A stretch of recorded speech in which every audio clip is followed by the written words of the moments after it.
எசேக்கியேல் தீர்க்கதரிசியின் புஸ்தகம் 9ஆம் அதிகாரம். பின்பு அவர் என் காதுகள் கேட்க மகா சத்தமாய், நகரத்தின் விசாரிப்புக்காரர் சங்கரிக்கும் ஆயுதங்களை தங்கள் கைகளில் பிடித்துக் கொண்டு வரக்கடவர்கள் என்று சொன்னார். அப்பொழுது இதோ 6 புருஷர் வெட்டுகிற ஆயுதங்களை தங்கள் கைகளில் பிடித்துக் கொண்டு வடக்கே பார்த்த உயர்ந்த வாசலின் வழியிலிருந்து வந்தார்கள். அவர்களில் சணல் நூல் அங்கி தரித்து தன் அறையில் கணக்கனுடைய மைக்குட்டை வைத்திருக்கிற ஒருவன் இருந்தான். அவர்கள் உள்ளே பிரவேசித்து வெண்கல பலிபீட தண்டையிலே நின்றார்கள். அப்பொழுது இஸ்ரவேலின் தேவனுடைய மகிமை கேருபின் மேலிருந்து எழும்பி ஆலயத்தின் வாசற்படியிலே வந்து சணல் நூல் அங்கீகரித்து தன் அறையிலே கணக்கனுடைய மைக்கூட்டை வைத்திருக்கிற புருஷனை கூப்பிட்டு, கர்த்தர் அவனை நோக்கி, நீ எருசலேம் நகரம் எங்கும் உருவப் போய் அதற்குள்ளே செய்யப்படுகிற சகல அருவருப்புகளின் நிமித்தமும் பெருமூச்சு விட்டு எழுகிற மனுஷரின் நெற்றிகளில் அடையாளம் போடு என்றார். பின்பு அவர் என் காதுகள் கேட்க மற்றவர்களை நோக்கி, நீங்கள் இவன் பின்னாலே நகரமெங்கும் உருவப் போய் வெட்டுங்கள். உங்கள் கண்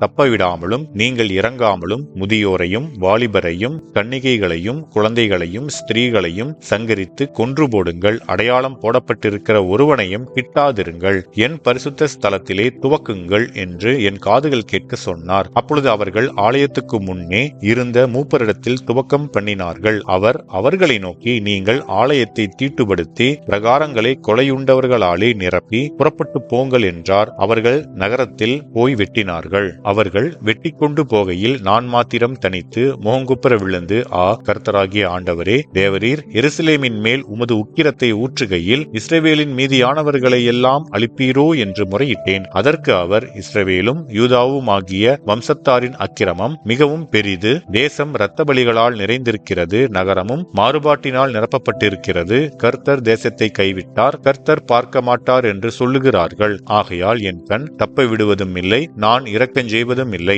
அவர்களுடைய வழியின் பலனை அவர்கள் சிரசின் மேல் இறங்க பண்ணுவேன் என்றார். இதோ சணல் நூல் அங்கி தரித்து தன் அறையில் மைக்கூட்டை வைத்திருக்கிற புருஷன் வந்து, நீர் எனக்கு கட்டளையிட்டபடியே செய்தேன் என்று காரியத்தை தெரிவித்தான் என்பதே. ஆமென்.